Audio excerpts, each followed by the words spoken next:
Welcome to Mystic Post TV. We invite you to subscribe. Thank you.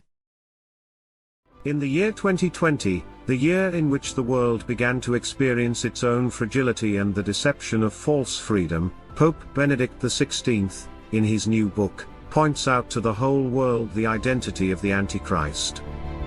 He says the spirit of the Antichrist will have two fundamental characteristics: false humanism, and social exclusion of those who do not submit to it.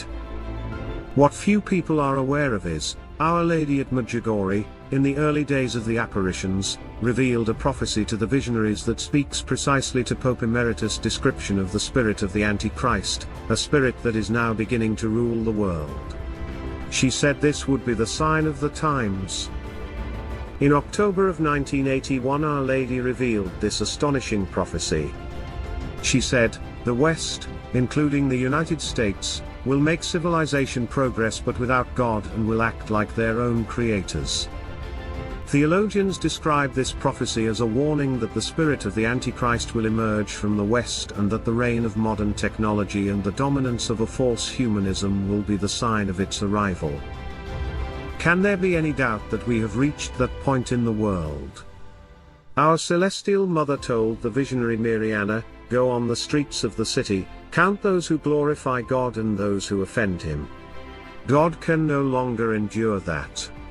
In an historical homily on July 3, 2020 in Medjugorje, Father Ivan Duganzik spoke of Pope Benedict's concerns within the context of Our Lady's prophecy, saying to those gathered at Mass, "Our Holy Father, Benedict XVI, in the last chapter of his new book, described the spiritual stage of this world today, with great seriousness. He warned that there is real danger in that which is invisible and is being hidden behind the visible moral deviations. Modern society at the moment is in the face of forming an anti-Christian credo, and opposing this credo is punished with social excommunication. The fear of that mighty power of Antichrist is completely natural. And what is necessary is the prayer of the whole Church to resist him." Father Ivan then said, "Brothers and sisters, all of you who are honoring the Queen of Peace, we are the witnesses of this drama of mankind. The Antichrist, with the help of his many alliances, truly wishes to create man in his own image. That is why he wishes to wipe off the image of God in man, to kill that gene that man has when he as a creature comes from the Creator. He wishes to define human nature anew.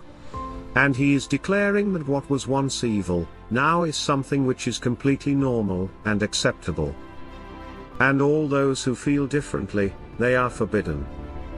Then in the name of being politically correct and in the name of social tolerance, people represent and defend these evils, since otherwise they would be declared conservative, and they would be harmful for the advancement of society."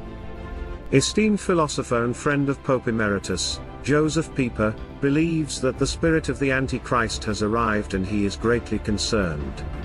He writes, "The rule of antichristic humanism will require everyone, absolutely everyone, regardless of race, religion and social class, to enter the wedding of the Antichrist. The rulers will demand the population accept modern humanism, as a better brotherhood than Christ himself was able to realize." Professor Pieper says we are nearing the time of the mark of the beast as prophesied in chapter 13 in the book of Revelations. He says that those who refuse to enter the wedding of the Antichrist, those who refuse to receive the mark of the beast on the hand and forehead will, like the Bible says, be unable to buy or sell. As we witness the global rise of the spirit of the Antichrist, we can now clearly see that Our Lady's prophecy that the West will reject God and replace it with a false humanity, is unfolding before our eyes. We have reached the time of the secrets. Thank you for watching Mystic Post TV.